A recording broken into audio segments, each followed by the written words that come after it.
अस्सलाम वालेकुम। आज हम शिनवारी रेस्टोरेंट की मशहूर टिक्का जो कोले पे बनाते, बिल्कुल नरम रुई जैसा नरम आसान तरीक़ेकार सिर्फ नमक में पकाएंगे। कुछ भी कोई घी वगैरह इसमें इस्तेमाल नहीं होता। तो दोस्तों चेक कीजिएगा, माशाल्लाह इतना लजीज इतना टेस्टी होता है। ये जो दुम्बे का गोश्त है इससे बनाते तो 2 किलो यहाँ पे ये आपको नजर आ रहा है दुम्बे का गोश्त लिया है। इस तरीके से इसके कुछ जो पसलियाँ जो चांप वाला है उस पीस को बढ़ा लेते हैं। ये पीस आपको नजर आ रहा है और बाकी जो दूसरे पीसेज है रान वगैरह के वो छोटे छोटे इस तरीके से पीसेज में काटा जाता है और यहाँ पे इस तरीके से डबल सीख में इसको लगाया जाता है। जिस तरह आपको ये नजर आ रहा है इस तरीके से 2 सीखों में इसको लगा देंगे और ये जो छोटे छोटे पीसेज है ये इस तरीके से सीखों में लगा देंगे। यहाँ पे अच्छे से ये होगी। इसके ऊपर नमक छिड़काएंगे, तकरीबन 1-1 टेबल स्पून एक सीख के ऊपर हम नमक छिड़काएंगे और ये यहाँ पे नमक भी हो गया।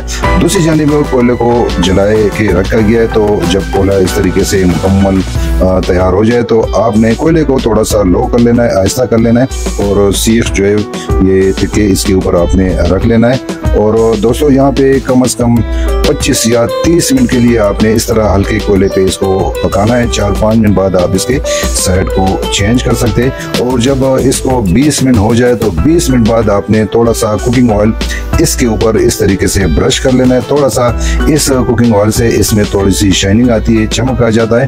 तो दोस्तों टोटल 30 मिनट इसका टाइम है। तकरीबन हमारे जो गोश्त है यहाँ तैयार होने वाला है। तो दूसरी साइड को भी थोड़ा कुकिंग ऑयल लगा ले। यहाँ पे 25 मिनट टोटल हो गए। जब 5 मिनट मजीद हो जाए, 30 मिनट पूरे हो जाए तो इस कोयले से हम इसको उतार लेंगे और फिर जो अगला प्रोसेस है वो बताएंगे आपको। तो दोस्तों यहाँ पे ये हो गया। यहाँ पे इस को किसी प्लेट में डाल देंगे सारे के सारे का। और दूसरी जानिब हमने प्रेशर कुकर में थोड़ा सा 1 कप उसमें हमने पानी शामिल किया और ये अब हम उसमें डायरेक्ट डालेंगे। इस प्रेशर कुकर में 1 कप पानी था, पानी थोड़ा सा गर्म था।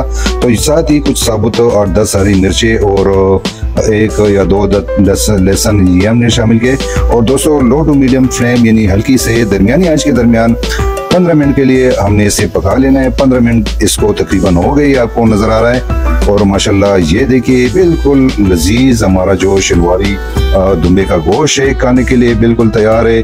दोस्तों ये फाइनल लुक है। उम्मीद है रेस्टोरेंट स्टाइल रेसिपी, आसान रेसिपी घर में जब आप बनाएं तो इस तरीके से आप घर में बना सकेंगे। माशाल्लाह बहुत ही लजीज आसान तरीक़ाकार